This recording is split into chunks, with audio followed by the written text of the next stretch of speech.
Fenomena tingginya konsumsi AMDK tidak lepas dari dampak negatif, terutama pada lingkungan.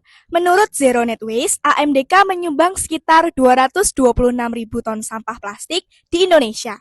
Padahal plastik merupakan jenis sampah yang sangat sulit diurai. Dan juga air minum yang layak merupakan elemen krusial dalam meningkatkan kualitas hidup manusia. Namun, berdasarkan data Badan Pusat Statistik, konsumsi air minum dalam kemasan atau AMDK di Indonesia diperkirakan akan meningkat sekitar 50% pada tahun 2026. Angka ini cukup tinggi dan dapat terus bertumbuh, sehingga menimbulkan persoalan baru. Masalah ini juga berdampak pada kesehatan manusia. Hasil uji Indonesia Water Institute terhadap ratusan sampel AMDK di 9 negara, termasuk Indonesia, menunjukkan bahwa 93% diantaranya mengandung mikroplastik.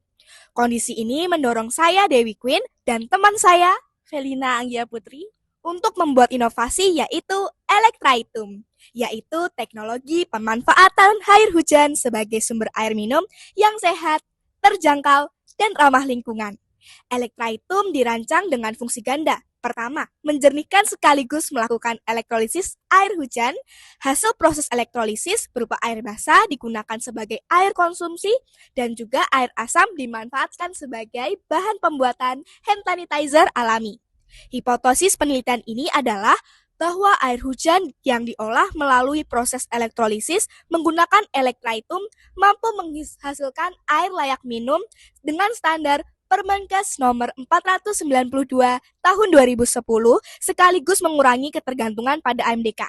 Kebutuhan air minum di sekolah diperkirakan mencapai sekitar 639 liter per hari atau setara dengan 12.780 botol AMDK per bulan.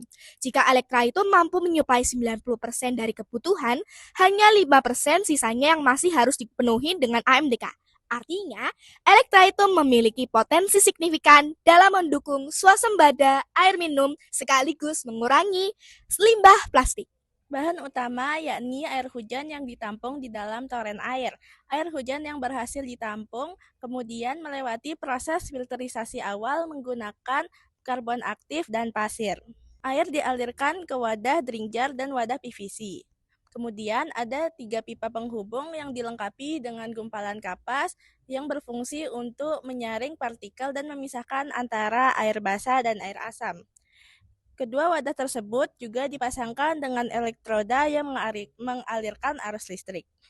Penjepit buaya yang menghantarkan arus listrik negatif dipasangkan pada ujung elektroda di drink jar, sementara penjepit buaya yang menghantarkan arus listrik positif dipasangkan pada ujung elektroda ditutup wadah PVC. Saat arus listrik dialirkan, elektrolisis terjadi di kedua wadah. Pada elektroda yang terhubung dengan arus listrik positif atau anoda di wadah PVC, ion-ion negatif seperti ion hidroksida atau OH- akan teroksidasi sehingga menghasilkan gas-gas oksigen yang membuat air di dalam wadah PVC menjadi air asam. Sebaliknya, pada elektroda yang terhubung dengan arus negatif atau katoda, di wadah drink jar, ion-ion positif seperti ion hidrogen atau H+ akan tereduksi sehingga menghasilkan lebih banyak gas hidrogen, kemudian mengubah air yang berada di dalam wadah drink jar menjadi air basah. Setelah proses elektrolisis, air di dalam wadah drink jar akan memiliki air dengan pH yang lebih tinggi atau biasa disebut dengan air basah, sedangkan air dalam wadah PVC akan memiliki pH yang lebih rendah atau yang biasa disebut dengan air asam. Dari proses ini, biasanya sekitar 70% air akan menjadi air basah dan 30% lainnya akan menjadi air asam. Misalnya, 1.000 liter air yang digunakan untuk proses elektrolisis setidaknya akan menghasilkan 700 liter air basah dan 300 liter lainnya air asam. 700 liter air basah tadi dapat diolah menjadi air layak konsumsi dan 300 liter air asam tadi dapat dimanfaatkan untuk hand sanitizer alami. Air basah tadi kemudian disaring kembali dan distabilkan pH-nya agar lebih aman untuk diminum. Dan demikian, Electritum tidak hanya menyediakan air minum sehat sebagai alternatif pengganti AMDK, tetapi juga mengurangi limbah sampah plastik dan juga mendukung gerakan ramah lingkungan di sekolah.